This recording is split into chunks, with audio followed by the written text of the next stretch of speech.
তিস্তা নদীর পানির ন্যায্য হিসাব এবং তিস্তা মহাপরিকল্পনা বাস্তবায়নের দাবিতে আগামীকাল এবং আগামী পরশুদিন ১৭ এবং ১৮ ফেব্রুয়ারি যে অবস্থান কর্মসূচি এবং যে পথযাত্রা সহ যে আন্দোলন করতে যাচ্ছে লালমনিরহাট জেলাবাসী রংপুর বিভাগের মানুষ।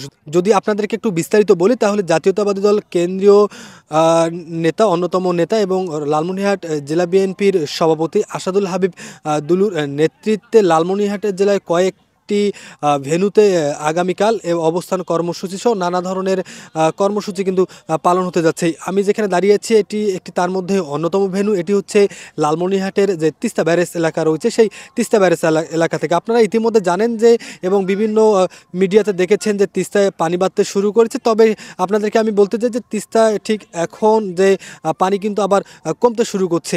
এতে যে বিএনপির নেতাকর্মীরা এবং তিস্তার পাড়ের মানুষ এবং আপনারা জানেন যে পুরো উত্তরাঞ্চলের মানুষ এই অবস্থান কর্মসূচিকে একাত্ম ঘোষণা করে আগামীকাল এবং আগামী পরশুদিন অর্থাৎ ১৭ এবং ১৮ ফেব্রুয়ারি যে অবস্থান কর্মসূচি নিতে যাচ্ছে সেটার কিন্তু এই তিস্তা ব্যারেজে এই ভেন্যুতে অন্যতম হতে যাচ্ছে। ইতিমধ্যে যে কেন্দ্রীয় নেতারা রয়েছে এবং আপনাদেরকে বলতে চাই যে লালমনিরহাট ১ আসনের যে জাতীয়বাদী দল বিএনপির প্রার্থী ব্যারিস্টার হাসান আলী প্রধান সহ যে এই উপজেলার এবং যে জেলার বিএনপির নেতারা রয়েছে তারা কিন্তু এই ভেন্যুটি ঘুরে দেখেছেন এবং তারা সবসময় এই ভেন্যুর খোঁজখবর রাখছেন। যে আশা করছে যে এই ভেন্যুতে প্রায় ৫০,০০০-এর অধিক মানুষ হবে, তাদের খাওয়া দাওয়া সহ যেন কোনো ধরনের সমস্যা না হয় তারা এই বিষয়গুলো কিন্তু এখানে খোঁজখবর নিচ্ছেন এবং সেই ব্যবস্থা করছেন। আমরা এখানে যে নেতারা রয়েছে তারা এসেছেন, আমরা তাদের সঙ্গে একটু কথা বলার চেষ্টা করব।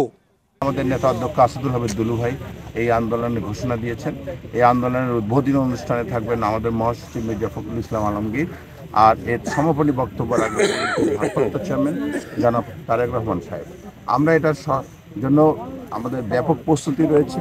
আমরা আশা করি যে কালকে সকাল 10টা থেকে 11টার মধ্যে এখানে 1010 লোকের উপস্থিতি হবে। আমরা যে প্রচার প্রচারণা যেটুকু চালিয়েছি মানুষের ব্যাপক সাড়া পেয়েছি এবং আমাদের প্রস্তুতি প্রায় শেষের দিকে। আমরা এখানে অবস্থান করব 48 ঘন্টার জন্য।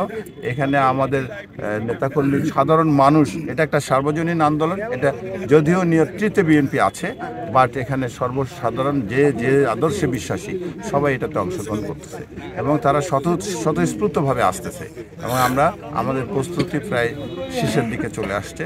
ইনশাল্লাহ আগামীকালে এর শুভ সূচনা হবে।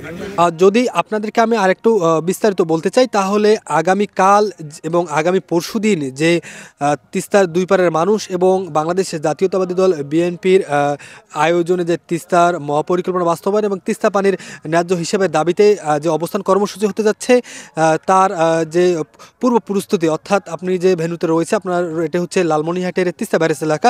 এটি কিন্তু সম্পূর্ণভাবে প্রায় কাজ শেষের দিকে এবং যে বিএনপির নেতাকর্মীরা রয়েছে এবং তারা সার্বক্ষণিকভাবে খোঁজখবর নিচ্ছে।